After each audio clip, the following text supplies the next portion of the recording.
ಗದಗ ಜಿಲ್ಲೆ ಶಿರಹಟ್ಟಿಯ ಶ್ರೀ ಬನಶಂಕರಿ ದೇವಿ ಸರ್ಕಾರಿ ಪದವಿ ಪೂರ್ವ ಕಾಲೇಜಿನಲ್ಲಿ ಮೂಲಭೂತ ಸೌಕರ್ಯಗಳೇ ಇಲ್ಲದೆ ವಿದ್ಯಾರ್ಥಿಗಳು ನರಕಯಾತನೆ ಅನುಭವಿಸುತ್ತಿದ್ದಾರೆ.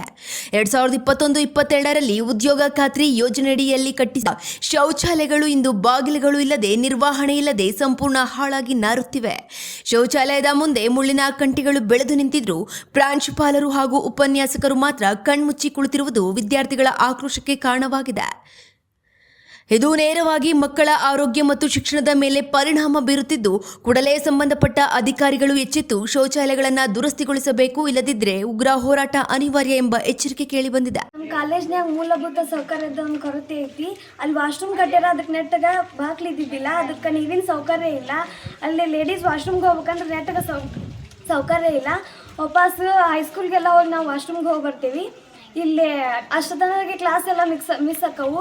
ದಿನಕ್ಕೆ 6 ಕ್ಲಾಸ್ ನಡಿಬೇಕಾದಂಥವು 4-3 ಕ್ಲಾಸ್ ನಡೀತಾವೆ. ಅದರಿಂದ ಅದನ್ನು ಕ್ಲೀನಾಗಿ ನೀರಿನ ವ್ಯವಸ್ಥೆ ಮಾಡಿಕೊಡ್ಬೇಕು. ವಾಪಸ್ ಇಷ್ಟು ದೊಡ್ಡ ಗ್ರೌಂಡ್ ಐತೆ ಅಂದರೆ ಇಲ್ಲೊಂದು ಗಿಡ ಇಲ್ಲ, ಬೈಕ್ ನಿಲ್ಸಕ್ಕೆ ಸರ್ಸಿಗೆ. ಇಲ್ಲೊಂದು ಗಿಡ ನೆಡ್ಬೇಕಂದ್ರೆ ಆ ಕಡೆ ಈ ಕಡೆ ಎಲ್ಲ ಗ್ಯಾಪ್ ಅದು. ಅಲ್ಲೊಂದು ಇಲ್ಲ, ನೀಟಾಗಿ ಕಂಪೌಂಡ್ ಕಟ್ಟಿಲ್ಲ. ಎಷ್ಟೋ ಸರಿ ನಮ್ಮ ಪ್ರಿನ್ಸಿ ಸರ್ ಗಿಡಗಳನ್ನ ತಂದು ನೆಟ್ರ ಅವು 2 ದಿನಕ್ಕೆ ಎಲ್ಲ ಹಾಳಾಗಿ ಹೋಕ್ಕವು. ಕುರಿ ಎಲ್ಲ ಬಿಡ್ತಾರಲ್ಲೇ ಎಲ್ಲ ಮಾಡಿ ಬಾಟಲ್ ಎಲ್ಲ ಇಲ್ಲೇ ಒಗೆದು ಹೋಗಿರ್ತಾರೆ.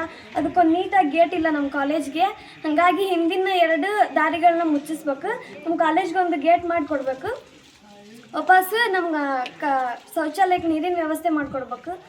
ಬಾಯ್ಸಿಗೆ ಒಂದು ಶೌಚಾಲಯ ಮಾಡಿಕೊಡ್ಬೇಕಾಗಿ ಕೇಳ್ಕೊಳ್ತೀನಿ.